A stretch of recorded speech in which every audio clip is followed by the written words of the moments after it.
Today I want to talk to you about the importance of using your phone for collecting reference images. Yes, that's correct.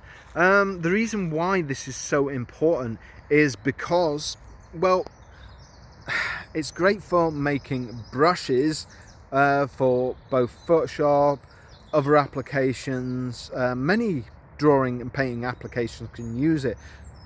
Corel Painter can use it, but unfortunately, if you make a brush in, say, Photoshop or other applications, then you can only import the dab profile, not the whole brush, which I wish it really could, but yes. So make sure to import the dab image and then create your brush. Not a problem at all.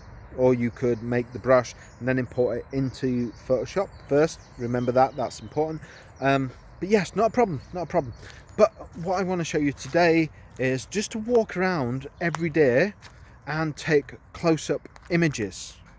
That is an absolutely great idea, something I do all the time. So while you're in a park or a space like this, just go up to something like this, take a photo like this. That works absolutely great. Or take a photo like this. This also works really well. Or of a mossy stone like this one. All the photos that you take work great for creating brushes.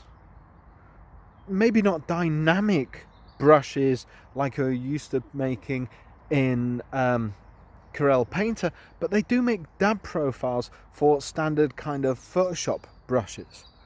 You can use these in Painter, you can use them in a lot of other applications as well, and yeah, they just work super good. So textures, you can make your own. I got to peel a bit off. You can make your own brushes. You can also point at the sky, take single cloud images, and then you've got a cloud brush. As long as the cloud is fully in the frame and doesn't go out of the frame, they make excellent cloud brushes. I've got a load of cloud brushes. I've got tree bark, grass and everything. It just helps speed up your painting in terms of making it detailed. Sometimes I just draw it though, rather than using the brushes which I make from photos, because I don't want it to look too just photo-ish. But it's there. You can also take close-ups of skin as well. I don't like to do that, but I have experimented with it. Yes, it's there, and all day while you walk around, you can do this just a couple of days. You can just do it every time you see an interesting texture on something. You know, concrete, for example, is a great one. All kinds of things. It's worth doing. Now, I could share a boatload of brushes with you. I've got probably about 70 brushes that I've done with this over the years, and it works out great. I could share those with you. I won't. Maybe I'll share a couple, I don't know. We'll see when we upload this. But the reason I don't want to share all my brushes with you is pretty simple. I want my artwork to be unique, and if I share all my brushes with you, then my artwork won't be unique and your artwork won't be unique. So share your brushes with nobody, and your artwork will be unique.